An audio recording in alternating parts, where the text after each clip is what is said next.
Alright guys, today we have here Yunus Skeet. He's a third year mechanical engineering student. He's a good friend of mine and I frequently indulge in deep conversations with him while sober.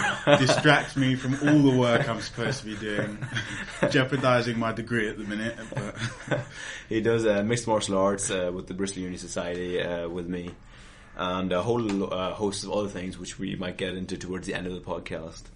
So let's get right into this, and so taking back to you, when you were doing your A levels, you said I was talking to him earlier, and you said you changed the subjects you were going to pick like last minute. Can you go over that again? So there's a bit of a funny story there. Do you want the full story? Full story. Yeah, from the start. My dad is quite a business-oriented, scientific person, and he's the opposite of my mum, who's a very artsy, creative person. So my dad did graphic design, I believe. He was going to go into engineering, and my mum did literature and philosophy. And I've kind of gotten half and half, but I swing from the art side to the sciences side. So I was telling Derek last week, the day before my A-level submission deadline, I had in my head I wanted to do government and politics, history, physics and English literature, and I was thinking about swapping the physics out for theology and philosophy. In the end, I ended up doing maths, further maths, physics, chemistry and physics. Maths, further maths, physics, chemistry, English literature and physics. And I think that's pretty much representative of how my life seems to be going. I'll swing strongly towards the arts and humanities and then realise maybe this isn't for me. I'm not quite as good as the historians or the real English literature students, and then swing strongly back towards the sciences and the engineering. And I think where I am now with regards to being on a mechanical engineering degree but enjoying the creative side, like the podcast and the blog and all of that stuff, is trying to find a way to kill two birds with one stone with my career. This is a really interesting point of discussion here. So I think not a lot of students would be in your scenario where, like for me, I know growing up, like I knew strongly I'm going to go get into STEM because I was good at maths and physics. I wasn't really that good at English or any of those creative aspects. So I feel like this is a very unique like proposition in your life where you must have been like good back in school, being good at both the humanities and the arts and also the STEM. I feel like I was kind of second best, as in I was never the best in the class, but I wasn't bad enough at any one thing that my teacher was like, maybe you shouldn't take this further, which had the opportunity of opening up a lot of doors, because certain people, they just hated STEM or they hated the arts, and that kind of made their decision up for me. And I can guess you kind of tell from the draft, the drastic transition, that wasn't the case for me, and it still isn't. For example, like I'm thinking where to take my career, either become an engineer, go into something like engineering sales, or go into business with an emphasis on working with people rather than working with things. And I think there's still a bit more of the discussion that I've been having for the past 5 years on, do I lie as a STEM guy, I'm a technical guy, or I'm more the creative, interpersonal guy? And I guess no. Most people don't have that pleasant predicament, if you want to call it that. This is very interesting. One of my thoughts for you personally would be something like STEM. Like going into STEM would be very. It's a safe bet, right? It's a safe bet. Right? You're going to be extremely employable. Whereas if you're going to something like the more the humanities side, it's creative, and it might be even a bit more fun, depending on your characteristics and your personality. But it'd be very hard to support your life with that. So one of the ideas that I think I've heard in people on YouTube or something like that it's trying to incorporate one with the other, Yeah. going with the safe option, and then, but at the same time, having the side hustle and taking the creative idea as a side hustle, and then when it comes to such a point where the side hustle makes enough money for you to support yourself, then you can like just completely and utterly just go towards the creative aspect and the side hustle. And I think a lot of people almost, and I've fell victim to this, almost assuming that the STEM and the arts are mutually exclusive. As if you have to be a STEM person or you have to be an artistic person. And I guess I kind of challenged that, and I definitely had like head of years question what I was doing when I did my maths, further maths, physics, chemistry, and an English literature on the side almost out of nowhere. But that was one I really wasn't too willing to give up. It felt like a box that really did need to be ticked. And I guess that box is still there. Most of my boxes, probably why I'm on mechanical engineering, a very technical course, I do feel like need to be ticked with the technicalities, with the sciences. That is where a lot of my passions lie. But I don't think I would be content if I didn't have that creative outlet, if I wasn't able to work with people, to explore and to articulate in particular. I really like trying to get my point across. And it turns out that's what engineers kind of need to do.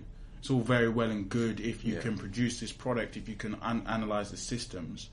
But when you step outside of working with other engineers, even within that realm, you kind of need to interact with the entire planet. And not all of the planet is engineers. Not all of the people work like you. So I'm optimistic I don't have to sacrifice either. Yeah. So this is what I'm saying. Like, you can find, saying it beforehand, before the podcast, you can find your own niche here. You have a very like specialized set of like skills that I don't think many engineers have. You'll find when you go to engineering, there's a lot of smart people, who are very technical, who are very, they get good grades, but they can't really speak to people or relate with people that well. So if you can do that, you can actually you bring to a company a set of skills that other people don't necessarily have. Yeah. And the way that someone like Yunus can use that skill is being able to talk to the higher management who necessarily don't have an engineering degree. They might have done business, and then trying to communicate very technical ideas to those types of people.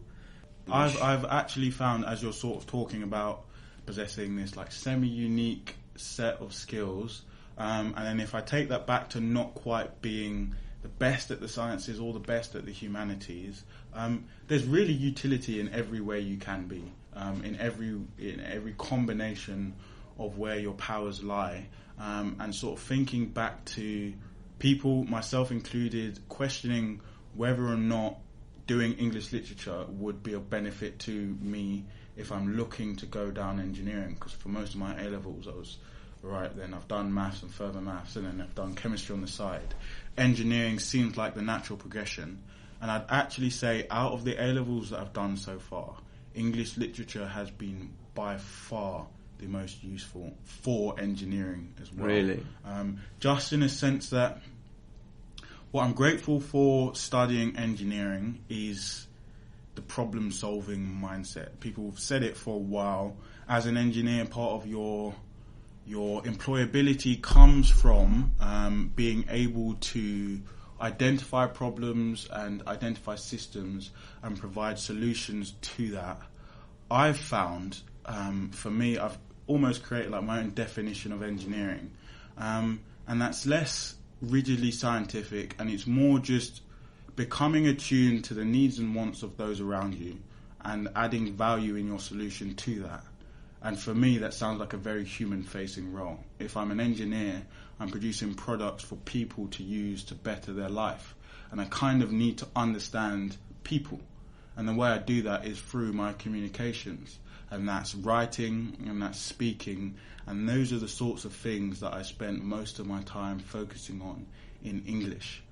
So I'd say definitely, if me giving advice to my previous self, if there is something you're interested in, if there is a part of you that you're looking to develop or nourish, absolutely do that, because that's a unique weapon to your arsenal.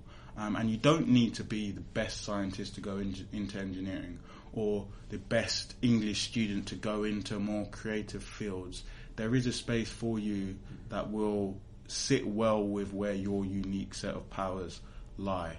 And I've kind of had to spend time appreciating that, because if I look, I can't quite compete with the English students. Yeah. And there's definitely people on my course who are way more technical than me, and I can't quite compete. So I'll look and maybe they get 80s and I don't, or this and that. But there's places, particularly in group projects, where I'm able to shine, where my unique set of skills, where my communication coupled with the technical aspect works to benefit me. The GCSE level students listening, we're saying all these things, and it might be this might like sound alien to you guys. As you develop and grow, you really need to look within as well to try and figure out where your strengths and where your weaknesses are, and that just comes with experience and putting yourself out there, into just different things. And it might be like you might even just like play a sport or something like that, and you'll start to notice these things. As long as you have this mentality of trying to figure that out, figure out what am I really good at, and what are my personal strengths. Over time, you will navigate towards those things, and then you can utilize that to basically carve a niche and find something that you are absolutely excellent at, where other people can't compete with you, kind of thing. But I think that one requires a lot of resilience and a lot of patience. And I've been saying intentionally throughout this little interview, that's kind of not where my powers lie. And that was a really pivotal moment. It was a few days before one of my first exams back in January. And one of my friends from London called me, and we ended up having a 9-hour conversation. A 9-hour conversation on the phone a few days before my exam. So I've made better decisions. But at one point, he was talking about one of his friends that he really appreciated, but he had some drawbacks. And he went about it, but I kind of just can't expect that from him. That's not where his powers lies. And I love that, because I think me looking around, sort of trying to be jack of all trades, master of none, it's very easy to compare myself to people who are more academic than me, people who are more literate than me, people who are specialists of their trades. And I think, especially when at this stage of your life, everyone's evaluating you, everyone's giving you a grade, everyone's saying basically if you can perform better, you are of more worth. You can go to a better sixth form college, you can go to a better uni. And there's only so far that goes. I think once you get out into the real world, people realise we kind of need everyone to do this. There's not just a select group of the top 10% that do best in exams who keep society ticking over. And I think one of the things that I've been doing is finding where my niche is, finding exactly where my powers lie, and then I've got a lot of time to go and find a job that gets the best out of that. So I think I've realised I wouldn't be opposed to going into engineering. I'm in my third year in mechanical engineering, so a third of my year this year is conducting a research project.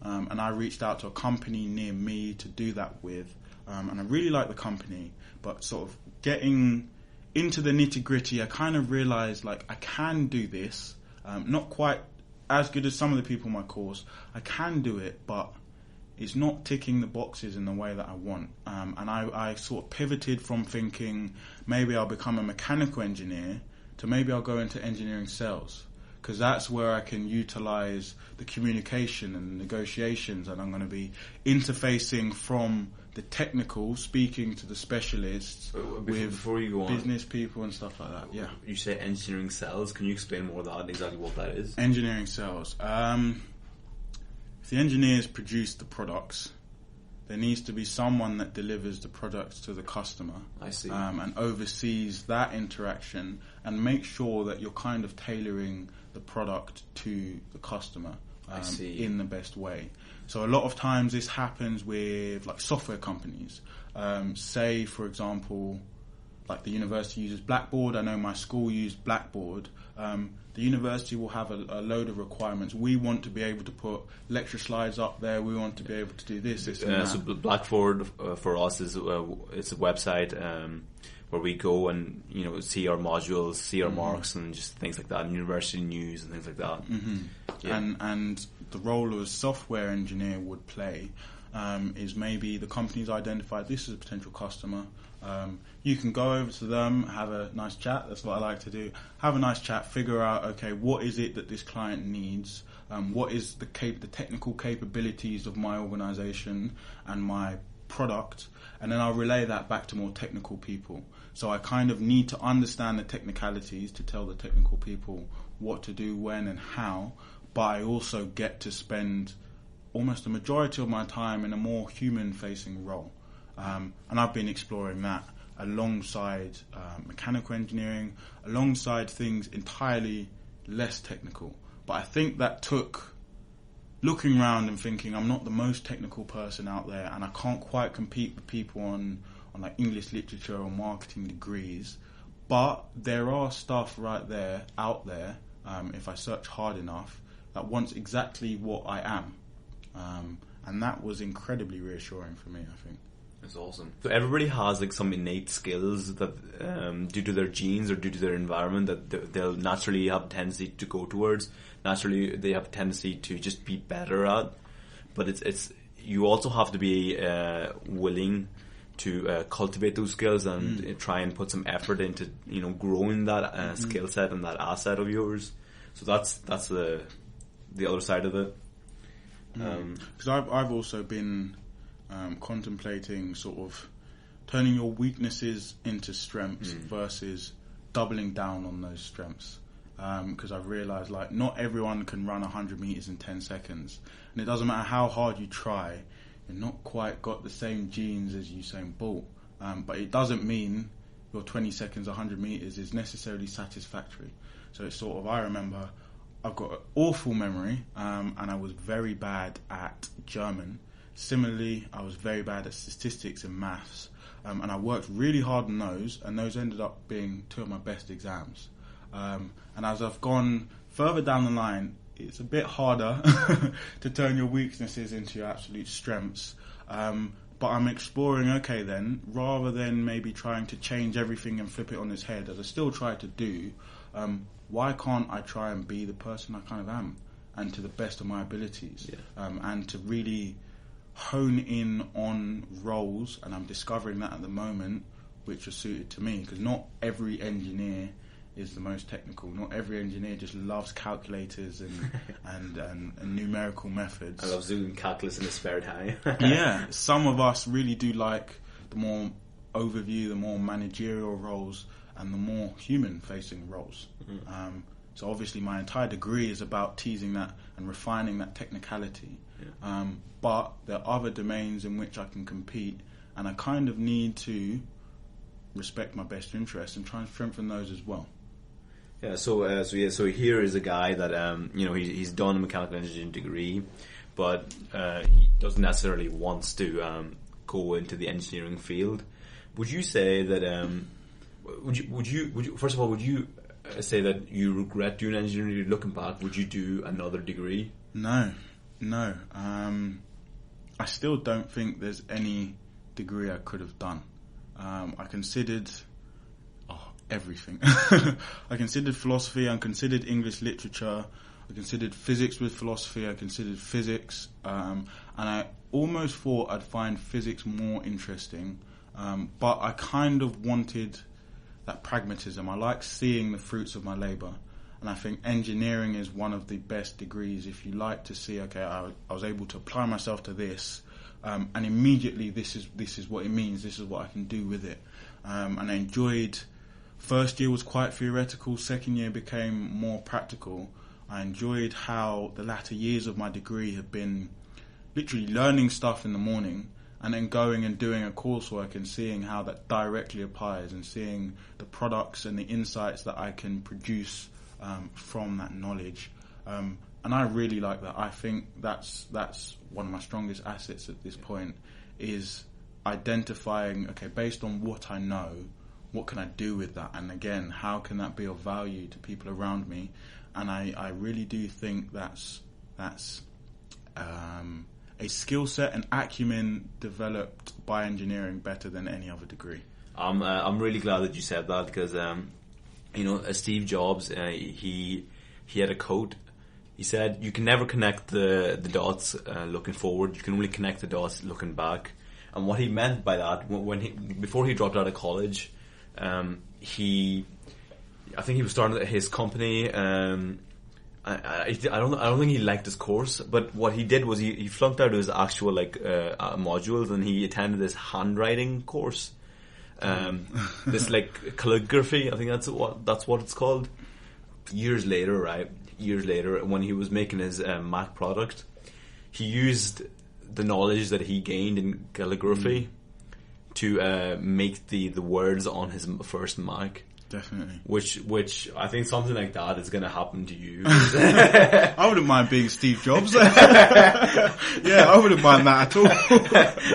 Whereas you're gonna look back into, because engineering is there's a certain sort of mindset and problem solving skills that you get while you're in this degree, and I think it's very, very useful. As an engineer, literally you are trained for 4 years.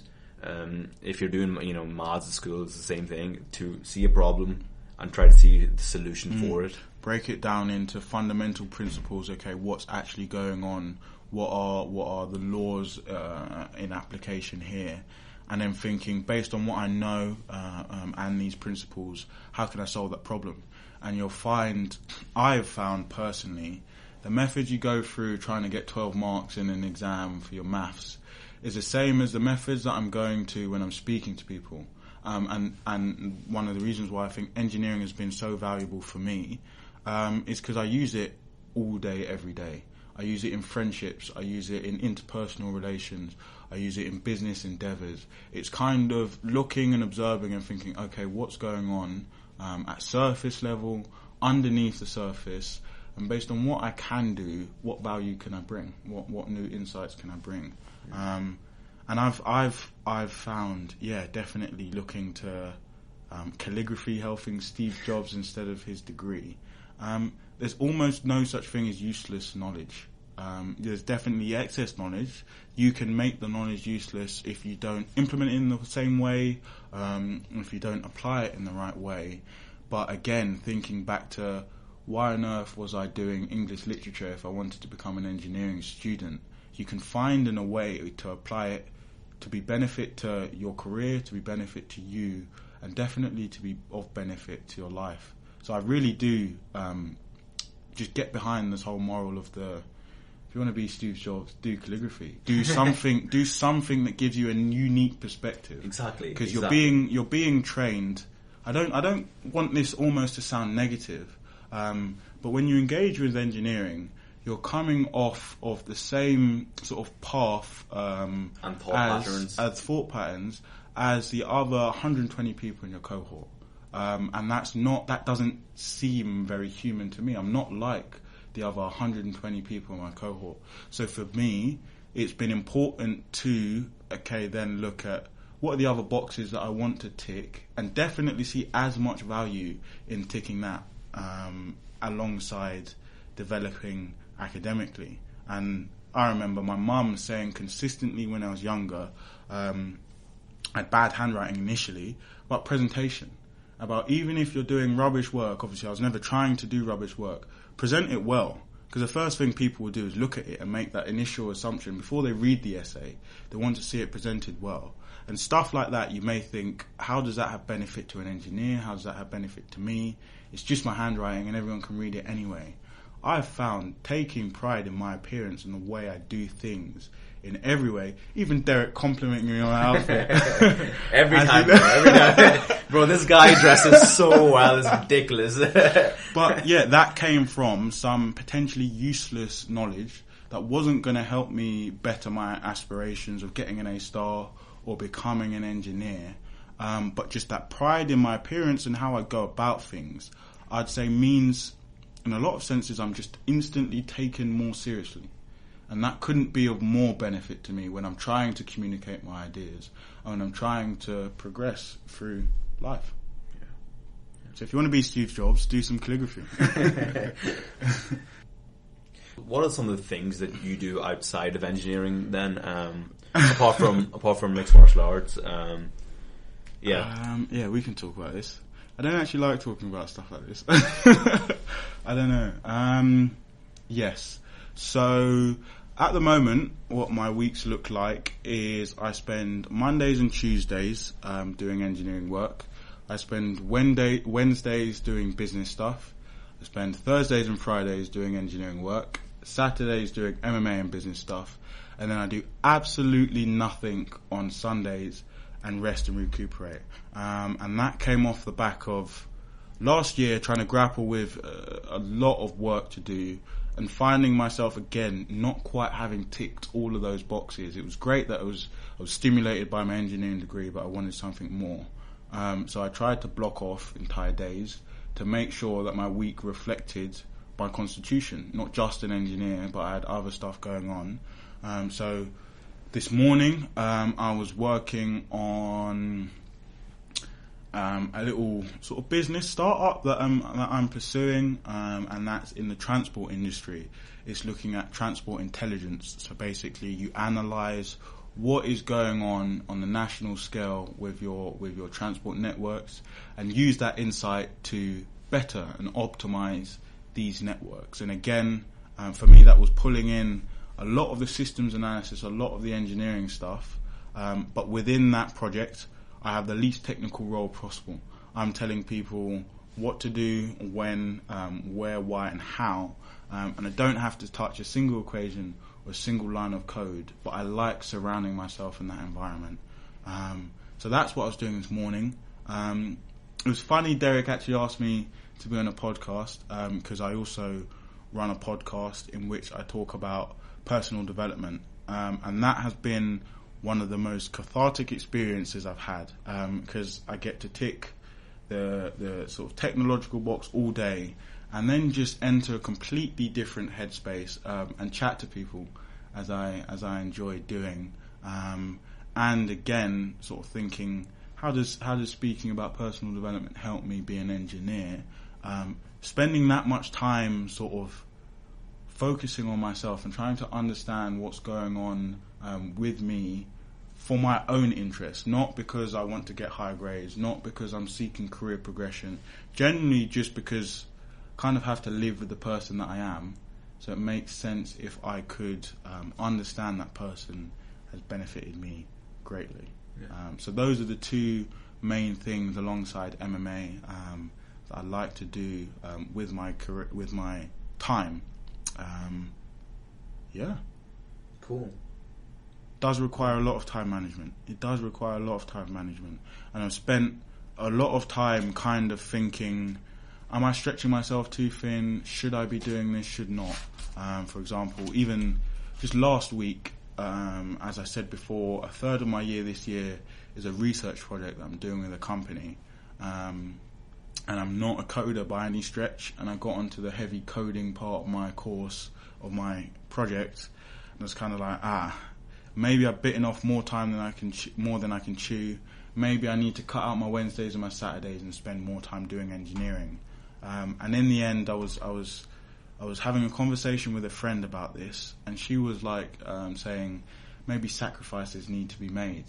And I kind of sat there and thought, if I make sacrifices with my time, I'm genuinely making sacrifices for the person I want to be and how I want my life to look. And I just said, I'll find a way of doing it the way I'm currently doing it.